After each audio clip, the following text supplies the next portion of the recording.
Hello friends, welcome to Easy Finance Plus. आज का हमारा टॉपिक है नायका। नायका कैसे 8 साल में एक यूनिकॉर्न बना और नायका आईपीओ के बारे में सब कुछ डिटेल में जानेंगे और ये सब हम बहुत ही आसान भाषा में समझेंगे। अगर आप अभी तक चैनल को सब्सक्राइब नहीं किया तो सब्सक्राइब कर दीजिए। तो चलिए शुरू करते हैं। तो फ्रेंड्स, यूनिकॉर्न क्या है? यूनिकॉर्न का लिटरल मीनिंग ये है कि ऐसा कोई चीज़ जिसे हर कोई चाहता है लेकिन उसे पाना बहुत मुश्किल है। लेकिन फाइनेंस में यूनिकॉर्न का मतलब यह है कि कोई स्टार्टअप कंपनी जिसका वैल्यूएशन $1 बिलियन से भी ज़्यादा हो गया। 1 बिलियन मीन्स 100 करोड़ डॉलर, जो इंडियन रुपीस में हो जाएगा 7,500 करोड़। तो कोई ऐसा कंपनी, स्टार्टअप कंपनी जिसका वैल्यूएशन 7,500 करोड़ रुपए से भी ज़्यादा हो गया तो उसको हम यूनिकॉर्न बोलेंगे। अब स्टार्टअप कंपनी क्या है? कोई कंपनी अगर उसका अर्ली स्टेज में है तो उसको स्टार्टअप बोलते हैं। जैसे कि पेटीएम, जोमेटो हो गया और नायका भी एक स्टार्टअप है। तो फ्रेंड्स, और ये आईपीओ क्या है? IPO means initial public offering. तो चलिए इसे एक बहुत ही सरल उदाहरण के माध्यम से समझते हैं। फॉर एग्जाम्पल, एक पर्सन है ए और ये कंपनी स्टार्ट करना चाहता है। उसके पास आइडिया है और कुछ प्रोडक्ट मैन्युफैक्चर करना चाहता है। फॉर एग्जाम्पल, ये पेन मैन्युफैक्चर करना चाहता है। ए के पास 4 करोड़ फंड था लेकिन उससे और भी फंड की ज़रूरत था एक अच्छे स्टार्टअप के लिए। तो ए क्या किया, अपने फ्रेंड्स को और फैमिली मेम्बर्स को बताया अपने आइडिया के बारे में। तो ए का ऐसे दोस्त थे बी और सी, वो लोग को ऐसे इसका आइडिया अच्छा लगा और वो लोग ये कंपनी में इन्वेस्ट करना चाहा। ए उधार नहीं लेना चाहता था क्योंकि उधार लेने से फिर उसका इंटरेस्ट रहता है और कंपनी स्टार्टअप में ही उधार लेगा तो वो अच्छी बात नहीं होता है। तो ए क्या क्या, ए बोला कि आप इन्वेस्ट करो, जितना भी पैसा है आप इन्वेस्ट करो। इन्वेस्ट करने से क्या, इसका जो ए का कंपनी का कुछ स्टेक बी और सी को मिलेगा और कंपनी का चाहे प्रॉफिट हो या लॉस हो, ये बी और सी के साथ शेयर हो जाएगा। तो बी और सी क्या किए, 50-50 लाख इन्वेस्ट करने के लिए एग्री हो गए। और ए के पास था 4 करोड़ और बी और सी का पैसा मिला के हो गया 5 करोड़। तो ये जो फंड हो गया इसके बोलते हैं सीड फंड। Seed fund. तो ए बी सी मिलकर एक कंपनी शुरू किए जिसका नाम है ABC प्राइवेट लिमिटेड। और ये जो 5 करोड़ था ये कंपनी का अकाउंट में चला गया। तो अभी इसको बोलेंगे शेयर कैपिटल। पहले क्या था, सीड फंड, इसको अभी बोलेंगे शेयर कैपिटल। और ए को बोलेंगे प्रोमोटर, क्योंकि ये फाउंडर है कंपनी का, तो ए प्रोमोटर हो गया।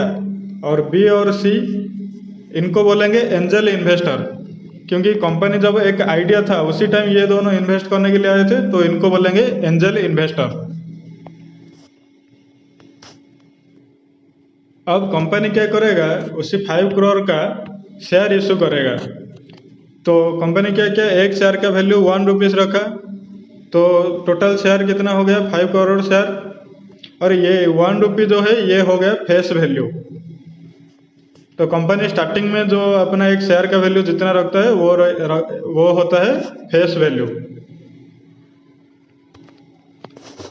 और कंपनी जो है सब शेयर होल्डर को अपना शेयर इशू करेगा। तो ए बी सी 3 इन्वेस्टर है। तो ए कितना 4 करोड़ किया था और ये लोग 50 लाख कंट्रीब्यूट किए थे।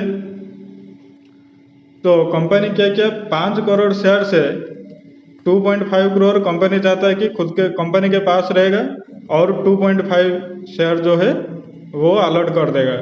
ये जो 2.5 करोड़ रहेगा इसको ऑथोराइज्ड शेयर बोलते हैं। ऑथोराइज्ड शेयर बट अलॉट नहीं हुआ है, लेकिन ये अलॉट कर देगा। और इसमें से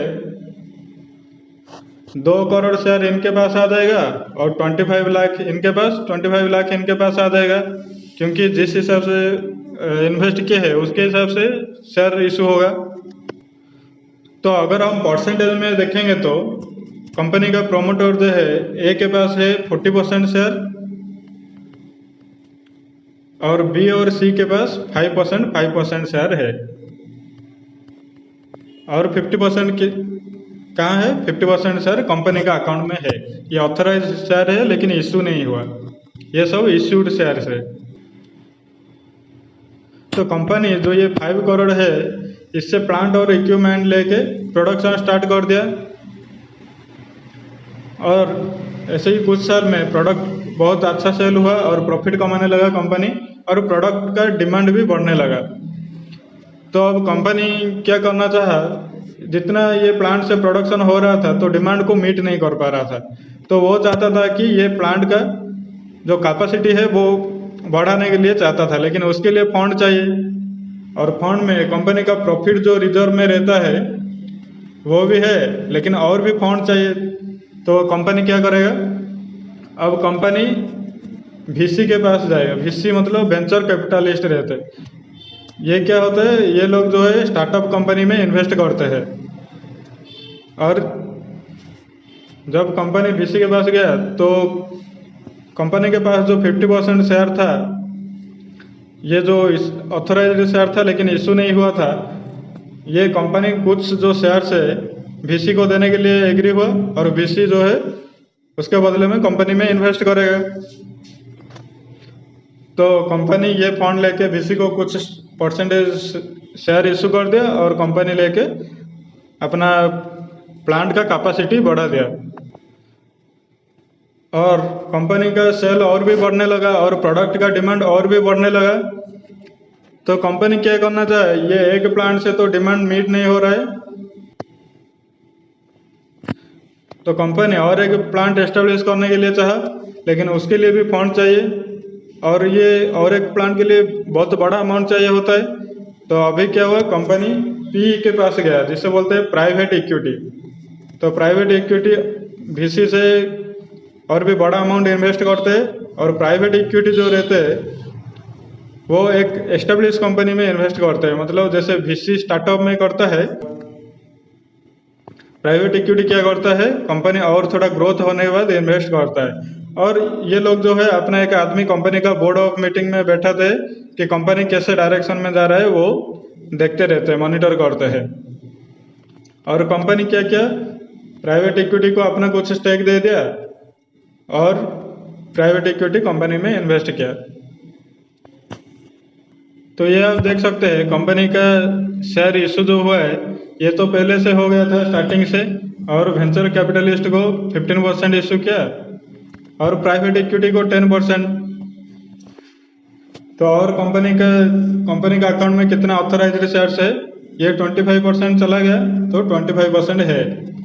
लेकिन अभी क्या है, कंपनी का प्रोडक्ट का सेल और भी बढ़ रहा था और डिमांड भी बढ़ रहा था, तो कंपनी चाहता था कि और भी बहुत दूसरे सिटीज में उसका प्लांट एस्टेब्लिश करेगा, और उसका प्रोडक्ट का रीच पूरा इंडिया में बढ़ाएगा। तो कंपनी अभी क्या करेगा, उसको और भी फंड चाहिए, तो कंपनी अब क्या करेगा, आईपीओ इशू करेगा। आईपीओ क्या है, इनिशियल पब्लिक ऑफरिंग। तो कंपनी क्या करेगा, कंपनी का जो एक आरएचपी डॉक्यूमेंट होता है, रेड हेरिंग प्रोस्पेक्ट्स जो बोलते हैं, पहले तो डीआरएचपी रहता है, ड्राफ्ट रेड हेरिंग प्रोस्पेक्ट, ये सेबी के पास फाइल करता है। तो सेबी जब अप्रूव करता है, और सेबी अप्रूव करने के बाद कंपनी लिस्टिंग आईपीओ इशू के लिए ओपन रहता है। और एक बात आप नोटिस करेंगे कि जब कंपनी स्टार्ट हुआ था तो एक शेयर का वैल्यू था 1 रुपीज़, लेकिन जब कंपनी वीसी को स्टेक दिया तो वो एक शेयर का वैल्यू 1 रुपये में नहीं देगा, क्योंकि उस टाइम कंपनी प्रॉफिटेबल हो गया है और प्रोडक्ट का डिमांड भी बढ़ रहा है, तो ये 1 रुपये में नहीं देगा, ये कुछ बढ़ा के देगा, फॉर एग्जाम्पल 40 रुपीज़। और जो पी के पास कंपनी गया, उसको जो शेयर देगा, उस टाइम क्या कंपनी के पास एक छोटा प्लांट था, उसका कैपेसिटी बढ़ा दिया और प्रोडक्ट का डिमांड भी बढ़ रहा है, तो ये 40 रुपीज़ में भी नहीं देगा। जब पी को कंपनी कुछ स्टेक देगा, उसका शेयर का प्राइस हो जाएगा और भी ज़्यादा हो जाएगा, फॉर एग्जाम्पल 100 रुपीज़। और जब कंपनी आईपीओ लाता है तो उस टाइम कंपनी और भी एस्टेब्लिश्ड हो गया, तो कंपनी जो ये 100 रुपीज़ में भी ऑफर नहीं करेगा, एक शेयर का प्राइस 1000 भी हो सकता है। ये डिपेंड करता है, नंबर ऑफ शेयर कितना है उसके ऊपर भी डिपेंड करता है। तो फ्रेंड्स, आईपीओ क्या है? आईपीओ मीन्स जब कोई कंपनी अपना शेयर जनरल पब्लिक को फर्स्ट टाइम इशू करता है तो इसको बोलते हैं इनिशियल पब्लिक ऑफर। और इसको कोई भी जनरल पब्लिक सब्सक्राइब कर सकता है। एक शेयर का जितना प्राइस होगा वो प्राइस पे करके सब्सक्राइब कर सकता है। और कंपनी आईपीओ क्यों लाता है? कंपनी फंड राइज करता है क्योंकि अपना कैपेक्स रिक्वायरमेंट को पूरा करने के लिए। कैपेक्स क्या है? Capital expenditure. जैसे कि कंपनी नया प्लांट या फिर इक्विपमेंट या फिर स्टोर और वेयर हाउस बनाना चाहता है तो उसके लिए पैसा चाहिए, तो वो आईपीओ इशू करके जो जनरल पब्लिक जो कंपनी का शेयर खरीदते हैं वो पैसा में वो कंपनी कैपेक्स रिक्वायरमेंट को पूरा करता है। और एक रीजन है कंपनी क्यों आईपीओ इशू करता है, तो फंड चाहिए तो कंपनी लोन ले सकता था, डेट ले सकता था, लेकिन डेट में फाइनेंस चार्ज भी देना पड़ता है तो ये बेटर प्रॉफिटेबिलिटी नहीं रहेगा। तो शेयर इशू करने से बेटर प्रॉफिटेबिलिटी रहता है क्योंकि उसमें कुछ चार्जेस कुछ नहीं रहता है। और एक बात याद रखिए कि जब आप एक कंपनी का शेयर बाई कर रहे हैं तो एक आप पार्ट ओनर भी बन रहे हैं कंपनी का, लेकिन आप कंपनी में उतना ही रिस्क ले रहे हैं जितना कंपनी का फाउंडर या फिर प्रोमोटर जितना रिस्क लेते हैं। क्योंकि अगर कंपनी फ्यूचर में कंपनी का बिजनेस अच्छा नहीं चला तो कंपनी का डेट भी पे नहीं कर पाएगा और इन्वेस्टर भी नहीं आएंगे कंपनी में इन्वेस्ट करने के लिए, तो कंपनी का शेयर डाइल्यूट हो जाएगा। कंपनी अगर शेयर प्लेज किया है तो जो जिसके पास कंपनी शेयर प्लेज किया, शेयर के अगेंस्ट लोन लिया, वो कंपनी क्या करेगा, वो कंपनी में जितना भी शेयर है वो बेच देगा, स्टॉक एक्सचेंज में बेच देगा और उसके बाद उसका शेयर का प्राइस और भी डाउन हो जाएगा पैनिक में। तो ये भी याद रखिए कि जब कभी भी आप कंपनी का शेयर खरीदते हैं तो आप एक पार्टली रिस्क भी लेते हैं कंपनी में। तो फ्रेंड्स चलिए कंपनी का बिजनेस और अपॉर्चुनिटी के बारे में जानते हैं। तो कंपनी का बिजनेस बेसिकली क्या है? ये इनका एक कंज्यूमर टेक्नोलॉजी प्लेटफॉर्म है, जैसे कि मोबाइल ऐप और मोबाइल वेबसाइट रहता है, जैसे मिंत्रा का हो गया, ऐसे इनका नायका है। और जो भी कस्टमर कंपनी का ये वेबसाइट में ऑर्डर प्लेस करता है, कंपनी उसको अपने प्रोडक्ट डिलीवर करता है।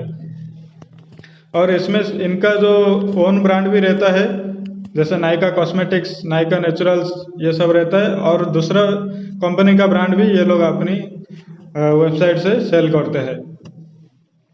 और इनका ऑफलाइन स्टोर भी रहता है।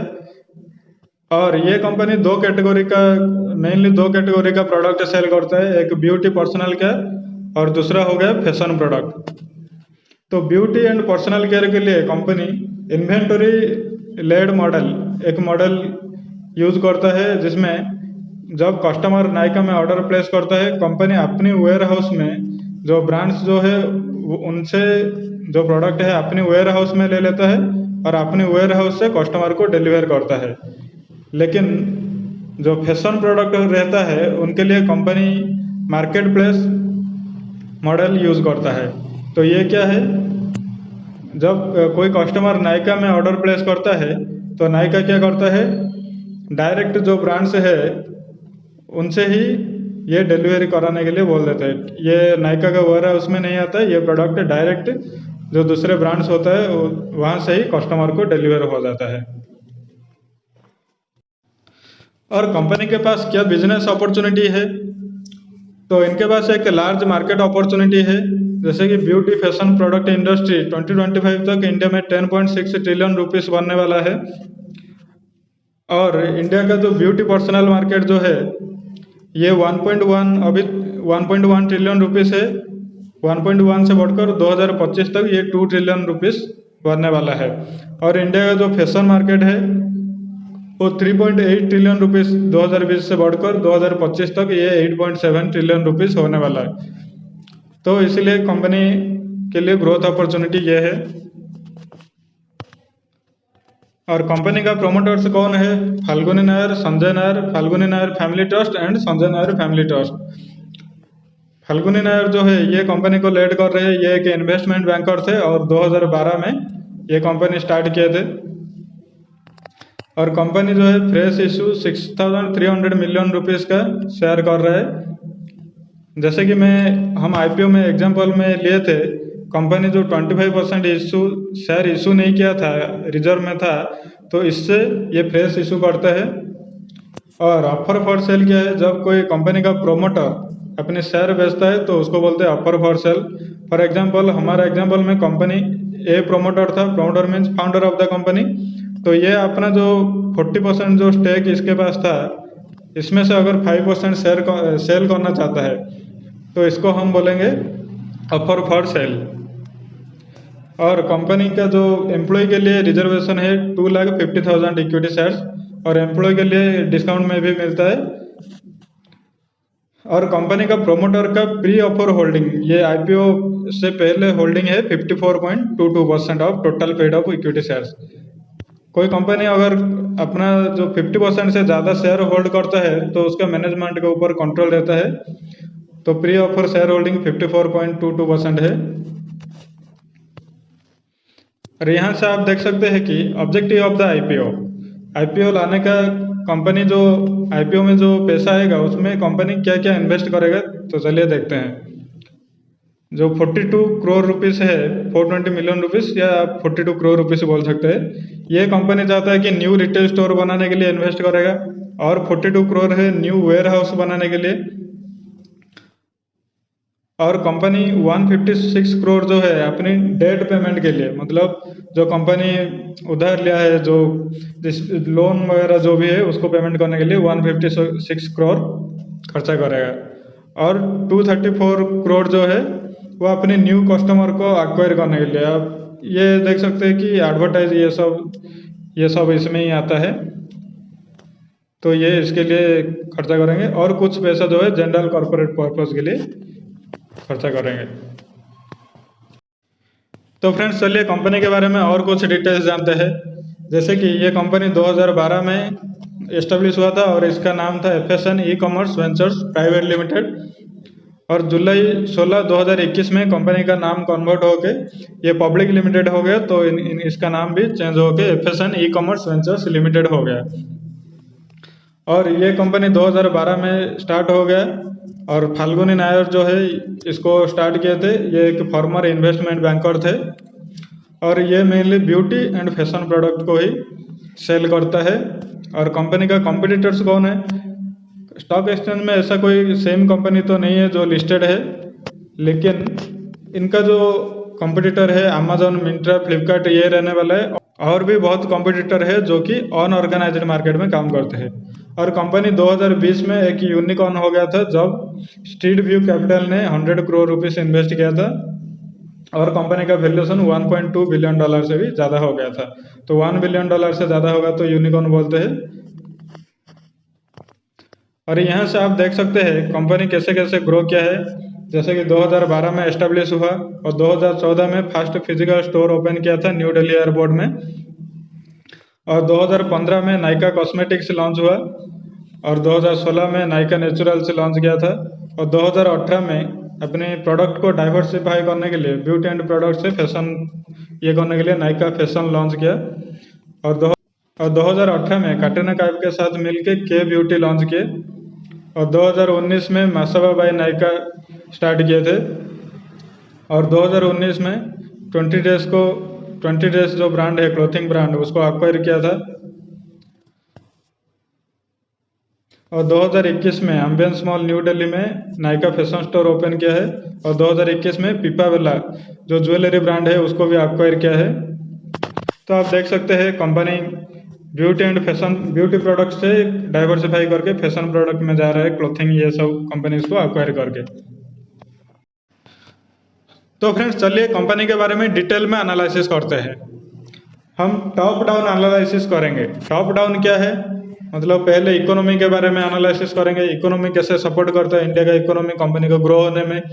उसके बाद इंडस्ट्री के बारे में ये करेंगे, जैसे कि ये कंपनी रिटेल इंडस्ट्री के अंदर आता है तो रिटेल इंडस्ट्री के बारे में डिस्कस करेंगे।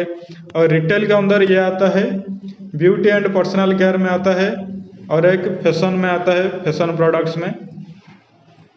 तो ये दोनों इंडस्ट्री एनालिसिस करेंगे। और इसके अंदर online beauty and personal care और ऑनलाइन फैशन के बारे में भी डिस्कस करेंगे।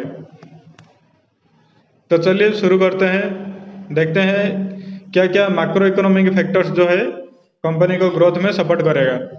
तो 2015 से 19 के बीच इंडिया का जो रियल जीडीपी है वो 7% ईयर ऑन ईयर ग्रो किया है, और ये वर्ल्ड का एक फास्टेस्ट ग्रोइंग इकोनॉमी में से एक बना है। और आईएमएफ प्रोजेक्ट क्या है कि 9.5% रियल जीडीपी ग्रो करेगा 2021 फाइनेंशियल ईयर में, और इंडियन इकोनॉमी जो है 2025 तक 4.2 ट्रिलियन यूएस डॉलर बन जाएगा, ऐसे एस्टिमेट किया है आईएमएफ ने।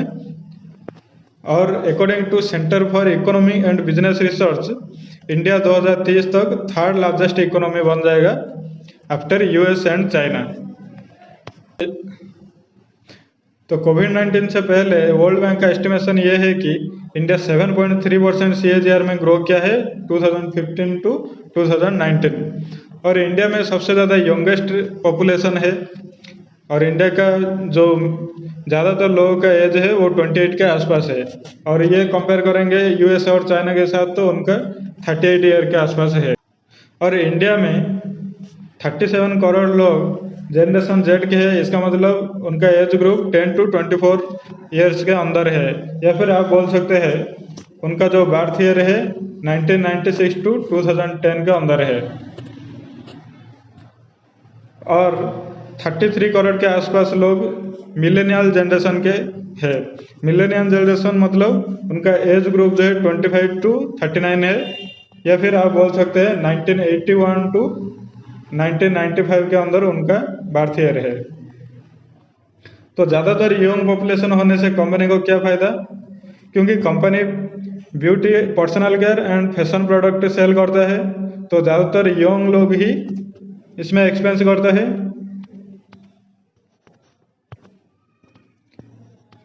इसमें आप देख सकते हैं इंडिया का रियल जीडीपी का ग्रोथ ईयर ऑन ईयर कैसे बढ़ा है as compared to US and China.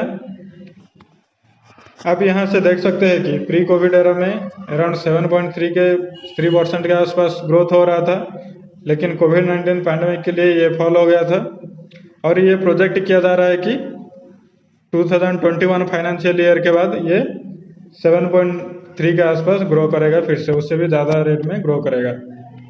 और आप यहाँ से देख सकते हैं 2015 में हमारा जो जीडीपी का वैल्यू था 138 ट्रिलियन रुपीस था, और ये 7.3 CAGR में ग्रो करके 2020 तक ये 196 ट्रिलियन रुपीस बन गया था, और ये एस्टिमेट किया जा रहा है कि 2025 तक ये 305 ट्रिलियन रुपीस हो जाएगा। और आप इसमें देख सकते हैं क्योंकि कंपनी एक ई कॉमर्स प्लेटफॉर्म है, मतलब ऑनलाइन इसका प्रोडक्ट सेल करता है, तो ये भी जानना जरूरी है कि इंडिया में कितना पॉपुलेशन को इंटरनेट का एक्सेस है, कितना ऑनलाइन शॉपिंग करता है, और कितने लोगों के पास स्मार्टफोन है। तो आप इसमें देख सकते हैं कि 2020 में अराउंड 66 करोड़ से 69 करोड़ पॉपुलेशन को इंटरनेट एक्सेस है, जो कि 48 टू 50% पॉपुलेशन बनता है इंडिया का। और 2025 तक एस्टिमेशन किया जा रहा है कि ये 66 करोड़ से 97 करोड़ से 100 करोड़ तक बन जाएगा। और ऑनलाइन सर्विस कितने लोग यूज करते हैं, 28 करोड़ से 31 करोड़, जो कि 22% बनता है। और ये एस्टिमेशन किया जा रहा है कि 2025 तक बन के 70 करोड़ से 75 करोड़ तक बन जाएगा, जो कि टोटल पॉपुलेशन का 50% के आसपास रहेगा।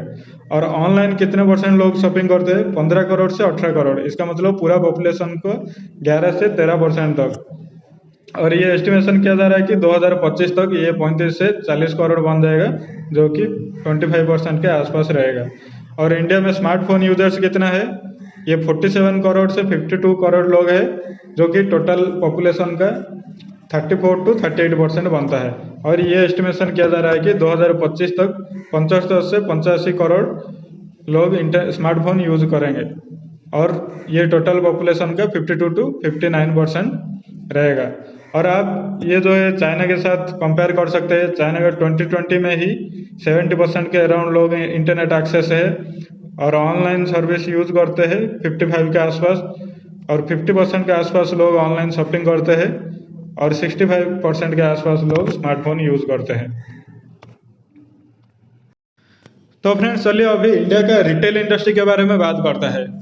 इंडिया का रिटेल इंडस्ट्री जो है 2025 तक ग्रोथ होकर 91 ट्रिलियन रुपीस बनने वाला है, ऐसा एस्टिमेट किया जा रहा है। और इंडिया का जो रिटेल इंडस्ट्री है 2019 में 63 ट्रिलियन रुपीस वैल्यू है, और ये लास्ट 3 ईयर में 11% CAGR में ग्रो किया है। और जो ई कॉमर्स पेनेट्रेशन है जो इंडियन रिटेल का अंदर, ई कॉमर्स जो है ये 3% था 2019 में, और 2020 तक ये 5% हो गया, 1.6 टाइम बढ़कर। ये बेसिकली कोविड-19 पैंडेमिक के लिए जो लोग बाहर जाना नहीं पसंद कर रहे थे, इसीलिए ई कॉमर्स जो ऑनलाइन सेलिंग थोड़ा बढ़ गया। और डिस्क्रिशनरी पोर्शन है, डिस्क्रिशनरी मतलब जो एसेंशियल प्रोडक्ट को छोड़ के, जैसे फूड, ग्रोसरी और फार्मा को छोड़ के जो रिटेल इंडस्ट्री है उसको बोलते हैं डिस्क्रिशनरी पोर्शन। और डिस्क्रिशनरी पोर्शन का वैल्यू जो है 2019 तक 21 ट्रिलियन रुपीस है, और एस्टिमेट किया जा रहा है कि ये 17% CAGR में ग्रो करके 2025 तक 31 ट्रिलियन रुपीस हो जाएगा। और ये CAGR क्या है? Compound annual growth rate. अगर इसके बारे में आप जानना चाहते हैं तो पर्सनल फाइनेंस का द कंपाउंडिंग इफेक्ट चैप्टर जाके देखिए, आपको बहुत अच्छे से समझ में आ जाएगा। और फैशन और जो beauty and personal care product है, ये टोटल डिस्क्रिशनरी रिटेल स्पेस का 35% है, ये 2020 का डाटा के हिसाब से। और 2016 में 89% जो है अनऑर्गेनाइज्ड सेक्टर था। अनऑर्गेनाइज्ड सेक्टर क्या है? जैसे कि लोकल स्ट्रीट वेंडर हो गया, फुटवेयर शॉप्स और स्मॉल शॉप्स है, उसको अनऑर्गेनाइज्ड सेक्टर बोलते हैं, जिसमें कि एम्प्लॉयमेंट रूल्स वगैरह वो सब नहीं होता है। और 2016 में जो 11% ऑर्गेनाइज्ड सेक्टर था, 2019 तक ये 15% हो गया, और 2016 से ये 4% बढ़ गया है। और इसमें आप देख सकते हैं 2016 में जो रिटेल स्पेस था 46 ट्रिलियन रुपीस से 2020 तक ये 55 ट्रिलियन रुपीस है, और 2025 तक एस्टिमेट किया जा रहा है कि ये 91 ट्रिलियन रुपीस तक बढ़ेगा। और आप ये देख सकते हैं कि जो डिस्क्रिशनरी पोर्शन है जिसमें नॉन एसेंशियल्स आता है, तो ये 32 से बढ़कर 34 होने का पॉसिबिलिटी है। और नॉन डिस्क्रिशनरी जो है, जैसे कि ग्रोसरी, फूड वगैरह, ये सब 68 से 67 तक ग्रो किया है, और 74 बढ़ गया था। 2020 में जब लॉकडाउन हुआ था तो नॉन एसेंशियल्स टोटल बंद हो गया था, इसीलिए ये डाउन होकर 26% आ गया है। लेकिन एक्सपेक्ट किया जा रहा है कि 2025 तक ये टोटल जो रिटेल का 34% फिर से बन जाएगा। तो चलिए अब beauty and personal care market के बारे में बात करते हैं। तो इंडिया का जो है beauty and personal care market 2029 तक 1267 बिलियन रुपीस, या फिर आप बोल सकते हैं 1.267 ट्रिलियन रुपीस था, और ये लास्ट 3 ईयर में 13% CAGR में ग्रो कर रहा है। और कोविड-19 पैंडेमिक के लिए ये 2020 में 1.120 ट्रिलियन हुआ था, और 2025 तक एक्सपेक्ट किया जा रहा है कि ये 12% CAGR में ग्रो करके बन जाएगा 1.981 ट्रिलियन रुपीस। और जैसे कि ओवरऑल रिटेल स्पेस में अनऑर्गेनाइज्ड चैनल का डोमिनेट था, ऐसे BPC में भी, beauty and personal care market में भी अनऑर्गेनाइज्ड चैनल का डोमिनेट है, जो कि लोकल ग्रोसरी शॉप या डिपार्टमेंटल स्टोर के माध्यम से सेलिंग होता है। और आप देख सकते हैं कि 2016 में अनऑर्गेनाइज्ड चैनल जो 77 था, ये कम होकर 2019 में 71% हो गया। इसका मतलब लोगों का जो beauty and personal care product खरीदते हैं उनका शॉपिंग हैबिट चेंज हो रहा है। और ये आप देख सकते हैं online beauty and personal care market के बारे में। तो ये लास्ट 4 साल में 60% CAGR में ग्रो कर रहा है, और total beauty and personal care market में 2020 में ये 8% online beauty and personal care market बन गया। और 2016 में ऑनलाइन चैनल कितना था? Online beauty and personal care market 2% ही था, और ये 71% CAGR ग्रो करके नेक्स्ट 3 ईयर में 2019 तक 6% हो गया, और 2020 तक 8% हो गया। और 2019 तक जो online beauty and personal care market है उसका वैल्यूएशन कितना है? 70 बिलियन रुपीस है। और एस्टिमेट किया जा रहा है कि ये 30% से ग्रो करके 91 बिलियन बन जाएगा। और ओमनी चैनल मॉडल जो है बहुत बेनिफिशियल है। ओमनी चैनल मतलब बोथ ऑनलाइन एंड ऑफलाइन। जैसे कि नायका का ऑनलाइन भी प्लेटफॉर्म है और फिजिकल स्टोर्स भी है। तो ऐसे भी कुछ प्रोडक्ट्स होता है जिसे टच एंड फील या टेस्ट एंड ट्रायल करे बिना कोई खरीदता नहीं। तो ओमनी चैनल मॉडल इसीलिए बहुत बेनिफिशियल है, मतलब ऑनलाइन चैनल भी है और फिजिकल स्टोर्स भी होना इम्पोर्टेंट है। तो चलिए अब देखते हैं इंडिया फैशन मार्केट के बारे में। तो 2016 में इंडिया का फैशन मार्केट जो है 4.1 ट्रिलियन रुपीस था और ये टोटल रिटेल का 9% था। और इसमें से जो अपरेल्स है, क्लॉथिंग्स है, ये 80% है और फुटवेयर जो है वो 20% है। तो फैशन मार्केट जो है ये लास्ट 3 ईयर में 12% CAGR में ग्रो किया है और 2019 तक ये बन गया है 5.8 ट्रिलियन रुपीस। और ऐसे एक्सपेक्ट किया जा रहा है कि 2025 तक इंडिया का फैशन मार्केट जो है 8.7 ट्रिलियन रुपीस बन जाएगा। और इसमें से अपरेल जो है, अपरेल मतलब क्लोथिंग्स जो है 2025 तक उसका 73% रहेगा, जो कि अब 80% है। और अभी फैशन मार्केट भी अनऑर्गेनाइज्ड चैनल द्वारा डोमिनेट है। और अनऑर्गेनाइज्ड मतलब जैसे लोकल क्लोथिंग स्टोर, फुटवेयर, ये सब। अनऑर्गेनाइज्ड चैनल जो होता है मोस्टली ट्रेडिशनल रिटेलर होता है। तो इसीलिए धीरे धीरे लोगों का शॉपिंग हैबिट चेंज हो रहा है। और जो ऑर्गेनाइज्ड सेक्टर है जो कि 2016 में 29% तक था, 2020 में ये बढ़कर 37% बन गया है। तो चलिए इंडिया का ऑनलाइन फैशन मार्केट के बारे में बात करते हैं। तो अभी जो 2020 तक इंडिया का ऑनलाइन फैशन रिटेल का साइज है 450 बिलियन रुपीस और ये लास्ट 4 साल में 25% CAGR में ग्रो कर रहा है।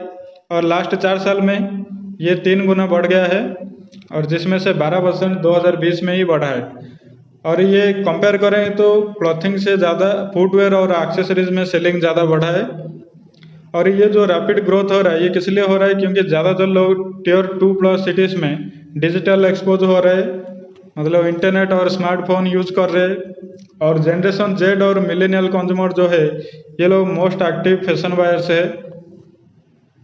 और नायका को आप देख सकते हैं कि नायका का जो beauty and personal care market opportunity है 1.12 ट्रिलियन रुपीस है, जो कि 12% CAGR में ग्रो कर रहा है और 2025 तक 1.981 ट्रिलियन रुपीस हो सकता है। और नायका का जो फैशन अपॉर्चुनिटी है 3.7 ट्रिलियन रुपीस है, जो कि 2025 तक ग्रो करके 8.7 ट्रिलियन रुपीस हो सकता है।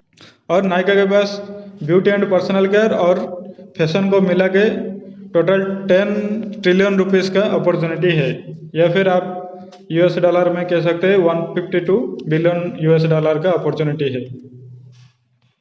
और इसमें आप देख सकते हैं 2016 में तो 186 बिलियन रुपीस था ऑनलाइन फैशन मार्केट का साइज। ये 33% CAGR में ग्रो करके 2019 तक 439 बिलियन रुपीस हो गया और 2020 तक ये हो गया 450 बिलियन रुपीस। जो online fashion market total market का 4% था, ये बढ़ के 12% तक हो गया।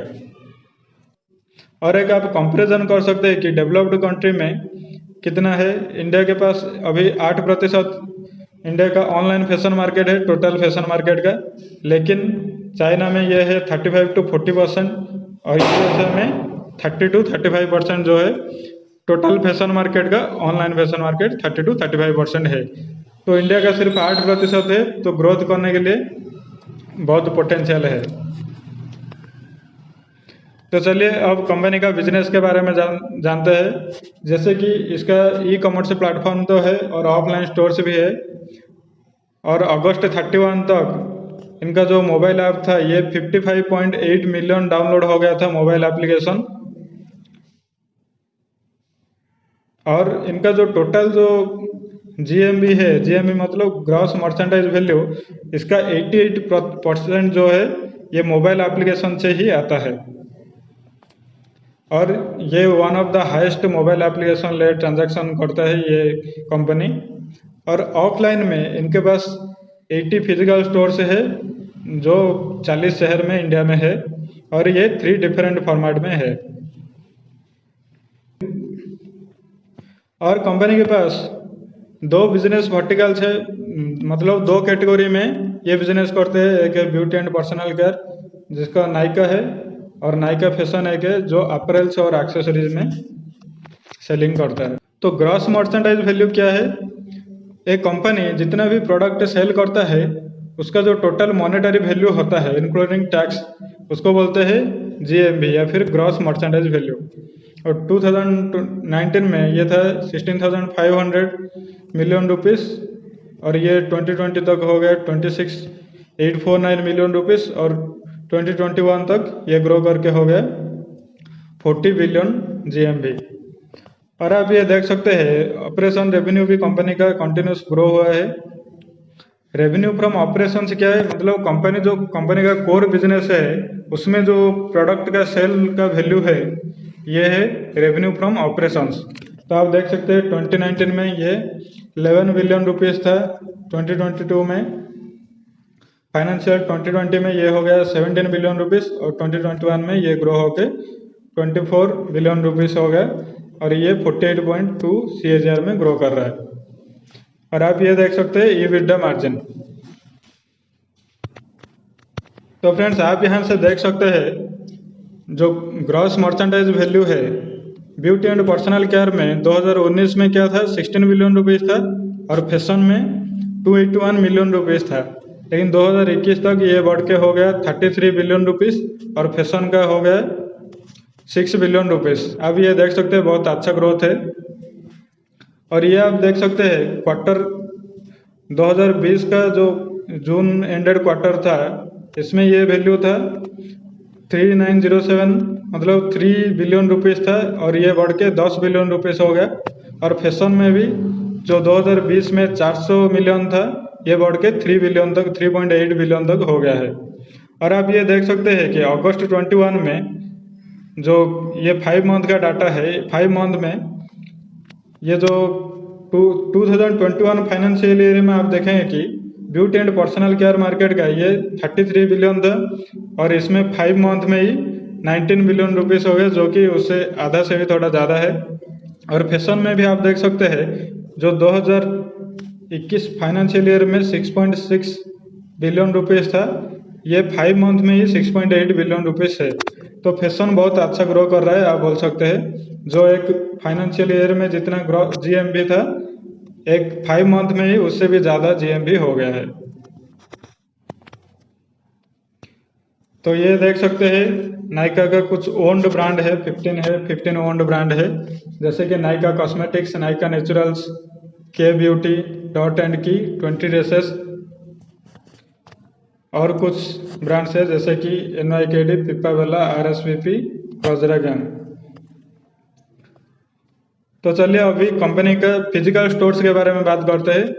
तो अगस्त 31, 2021 तक कंपनी का 80 फिजिकल स्टोर है जो इंडिया में 40 शहर में है। और इसमें इनका स्टोर का 3 फॉर्मेट होता है, एक नायका लॉग्स और नायका ऑन ट्रेंड और नायका कियोस्क।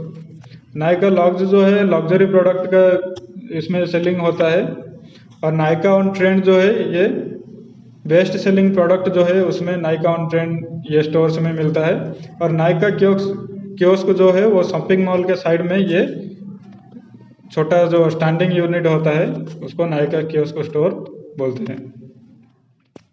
और ये कंपनी का आप सप्लाई चेन देख सकते हैं, ये साउथ में भी, वेस्ट में, नॉर्थ में भी है, मतलब ऑल ओवर इंडिया में है। ईस्ट और नॉर्थ ईस्ट में इतना प्रेजेंस नहीं है। तो चलिए अब डिस्कस करते हैं कंपनी का फाइनेंशियल्स के बारे में।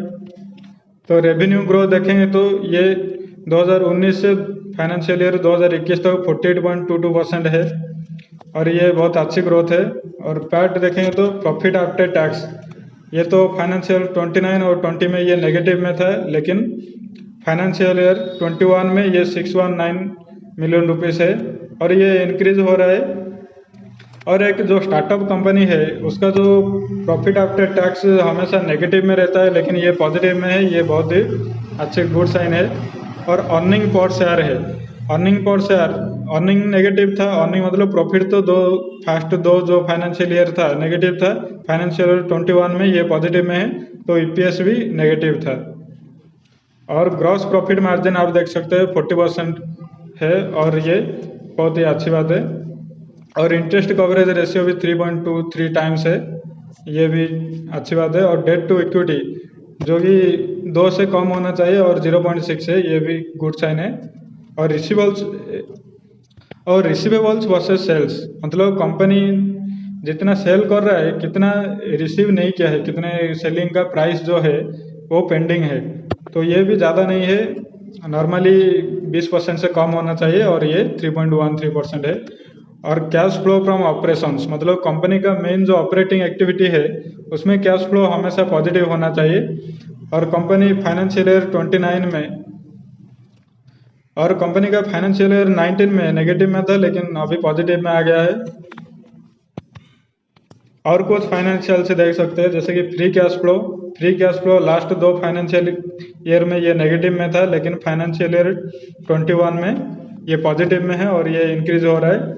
और रिटर्न ऑन इक्विटी जिसे बोलते हैं, ये दोनों को जो है प्रॉफिटेबिलिटी रेशियो है, कंपनी कैसे प्रॉफिट कर रहा है इससे पता चलता है। रिटर्न ऑन इक्विटी जो है फाइनेंशियल ईयर 21 में अच्छा 12.64 है, ये 10% से ज़्यादा है तो अच्छा रहता है।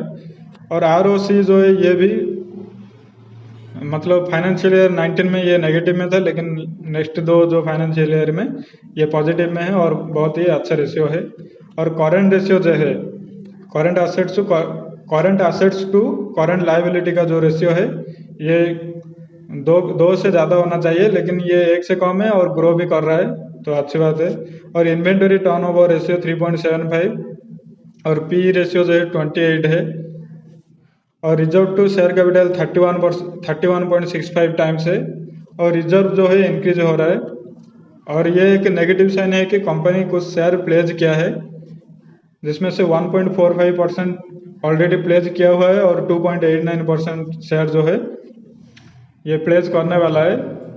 और प्रोमोटर्स जो शेयर प्लेज करता है ये अच्छा साइन नहीं होता है, क्योंकि अगर कंपनी अच्छा परफॉर्म नहीं किया और उसके बाद अगर कंपनी का जो डेट जो है, जो शेयर प्लेस करके जो लोन लाया है कंपनी, अगर उसको पेमेंट नहीं करता है तो जो भी फाइनेंशियल जो NBFC के पास जो कंपनी शेयर प्लेस किया है वो NBFC कंपनी का शेयर बेच देगा और उसके बाद शेयर डाइल्यूट हो सकता है। इसका मतलब कंपनी का शेयर का वैल्यू कम हो सकता है, तो ये अच्छा साइन नहीं है, लेकिन ये परसेंटेज इतना भी ज़्यादा नहीं है। तो फ्रेंड्स चलिए अभी बात करते हैं कंपनी का स्ट्रेंथ के बारे में। तो ये एक इंडिया का लीडिंग कंज्यूमर टेक्नोलॉजी प्लेटफॉर्म है। जैसे कि मैं पहले भी बताया था, टेक्नोलॉजी प्लेटफॉर्म मतलब इनका जो मोबाइल एप्लीकेशन और वेबसाइट है उनके थ्रू जो सेलिंग करते हैं, तो ये हो गया उनका टेक्नोलॉजी प्लेटफॉर्म। और जो लग्जरी और प्रेस्टीज प्रोडक्ट के लिए, जो कॉस्मेटिक प्रोडक्ट होता है उनके लिए ये एक प्रिफर्ड डेस्टिनेशन है। और कंपनी का जो कैपिटल एफिशिएंट बिजनेस है ये एक स्ट्रॉन्ग ग्रोथ दिया है और प्रॉफिटेबिलिटी भी रहा है। और इनका जो टेक्नोलॉजी स्टैक है ये भी एक पॉजिटिव पॉइंट है, क्योंकि कंपनी का जो वेबसाइट या फिर मोबाइल एप्लीकेशन है उसमें बहुत एडवांस्ड एल्गो रहता है। जैसे कि उसमें कोई प्रोडक्ट सर्च करता है तो वो डाटा उनके पास रह जाता है कि कैसा प्रोडक्ट का सेलिंग ज़्यादा हो रहा है, ये सब। और कंपनी एक फाउंडर लेड कंपनी है, जैसे कि फाल्गुनी नायर जो है प्रोमोटर है वही कंपनी को लीड कर रहे हैं। और अच्छी प्रोफेशनल मैनेजमेंट टीम भी है, ये भी एक गुड पॉइंट है। और अभी देखते हैं कंपनी का रिस्क फैक्टर के बारे में। रिस्क फैक्टर क्या है? कंपनी क्या करता है, उसका जो 5 जो वेंडर होता है, ब्रांड वेंडर, उनके ऊपर ही ज़्यादा GMV के लिए डिपेंडेंसी रखता है, लेकिन कंपनी धीरे धीरे इसको डाइवर्सिफाई कर रहा है और डिपेंडेंसी कम कर रहा है। और कंपनी अगर जो एग्जिस्टिंग कस्टमर्स है उनको रिटेन करने के लिए फेल हो गया, मतलब कस्टमर्स नहीं आने, अगर एग्जिस्टिंग कस्टमर्स जो है वो नहीं रहते तो इनके पास इनका बिजनेस को रिस्क है। और एवरेज ऑर्डर वैल्यू जो है ये मेंटेन करना भी बहुत इंपॉर्टेंट है। एवरेज ऑर्डर वैल्यू क्या है? टोटल जो ऑर्डर वैल्यू होता है divided by number of orders कर देंगे तो total order value divide by number of orders, ये हो गया एवरेज ऑर्डर वैल्यू। तो ये मेंटेन करना भी बहुत चैलेंज है कंपनी के लिए। और ये एक हाईली कॉम्पिटिटिव इंडस्ट्री है। ई कॉमर्स जो है बहुत हाईली कॉम्पिटिटिव है।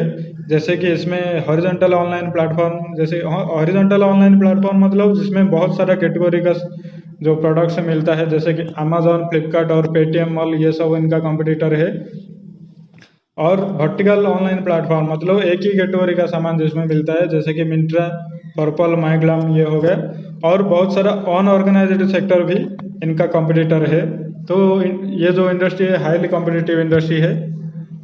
और अगर कोई सिक्योरिटी ब्रीच या फिर साइबर अटैक हो गया तो इनका बिजनेस को भी रिस्क है, क्योंकि इनका जो 80% के आसपास GMV आता है, ग्रॉस मर्चेंडाइज वैल्यू, वो ऑनलाइन सेलिंग से ही आता है। और सीजनेबिलिटी ऑफ बिजनेस मतलब कोई कोई प्रोडक्ट्स जो है वो कोई एक ही सीजन में ज़्यादा सेलिंग होता है, तो ये भी एक रिस्क फैक्टर है। और नायका का जो प्रोडक्ट होता है वो, जैसे कि हम बात किए थे मार्केट प्लेस सिस्टम की। मार्केट प्लेस सिस्टम में क्या होता है, जब कस्टमर नायका में ऑर्डर प्लेस करता है तो वो ऑर्डर डायरेक्ट जो ब्रांड वेंडर के पास चला जाता है, और ये लोग क्या करते हैं डायरेक्ट कस्टमर को सेल करते हैं। तो इसमें नायका के पास कंट्रोल नहीं रहता है कि क्वालिटी, प्रोडक्ट का क्वालिटी देखने में या फिर मैनेज करने में। तो ये एक हार्मफुल हो सकता है कंपनी के लिए, क्योंकि अगर कोई भी नायका में कुछ ऑर्डर किया है तो वो प्रोडक्ट खराब आएगा तो नायका का ही रेपुटेशन खराब होगा। जैसे कि फ्लिपकार्ट में आप कुछ ऑर्डर किया है और प्रोडक्ट खराब आता है तो आप फ्लिपकार्ट को ही ब्लेम करते हैं। और जैसे कि ये IPO ओपन हो रहा है अक्टूबर 28 को, और IPO क्लोज हो रहा है नवंबर 1 को। और ये IPO बुक बिल्ड टाइप का IPO है, और इसका फेस वैल्यू कितना है, 1 रुपये से। IPO प्राइस 1085 से 1125 तक रेंज है। और एक लॉट में कितना है, 12 शेयर से है, और मिनिमम आप एक लॉट ही अप्लाई कर सकते हैं, मतलब 12 शेयर अप्लाई कर सकते हैं। और लिस्टिंग कहाँ हो रहा है, BSE NSE दोनों में हो रहा है। और इसी साइज क्या है, 5351 करोड़ रुपीस है, और उसमें से फ्रेश इशू 630 करोड़ रुपीस है, और जो है ऑफर फॉर सेल है 4721 करोड़ रुपीस है, और एम्प्लॉय के लिए डिस्काउंट है 100। और इसमें देख सकते हैं IPO ओपन हो रहा है अक्टूबर 28 को, IPO क्लोज हो रहा है नवंबर 1 को, और अलॉटमेंट, शेयर अलॉटमेंट कब हो रहा है, ये नवंबर 8 तारीख को हो रहा है। और जिसको अलॉटमेंट नहीं हो रहा है तो उनको रिफंड हो जाएगा। तो रिफंड कब होगा, नेक्स्ट डे हो जाएगा नवंबर 9। और जो शेयर्स है ये डिमैट अकाउंट में कब क्रेडिट होगा, ये नवंबर 10 को होगा। और IPO कब लिस्टिंग होगा स्टॉक एक्सचेंज में, ये लिस्टिंग होगा नवंबर 11 तारीख को।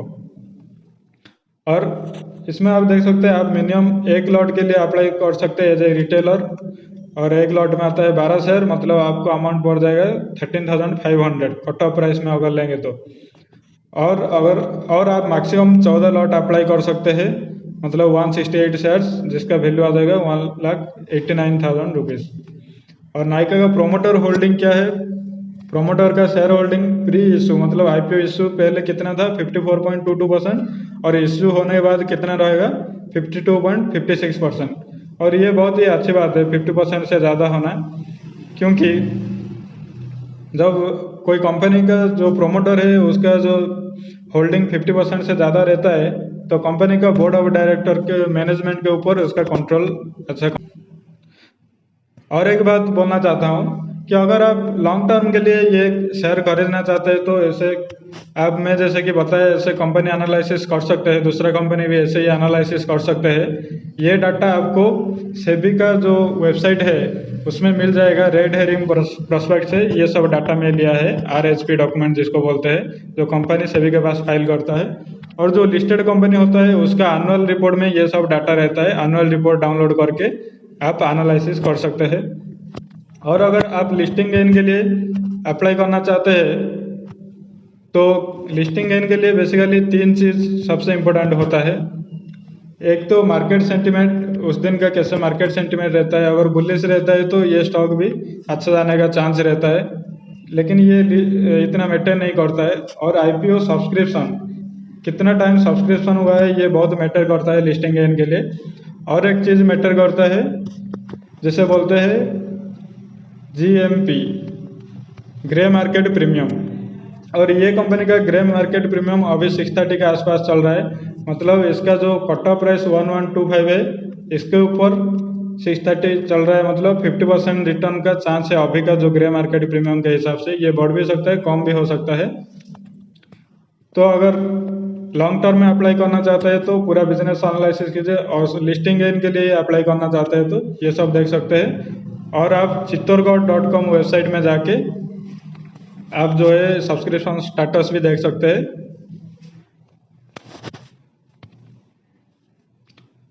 तो फ्रेंड्स, ये है वीडियो का अंत। आशा करता हूँ कि वीडियो आपको अच्छा लगा होगा और बहुत कुछ सीखने के लिए मिला होगा।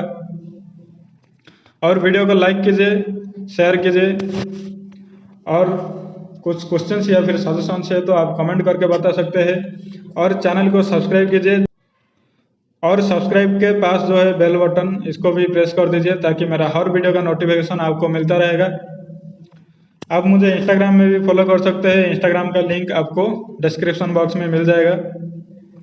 तो friends, goodbye and take care, signing of.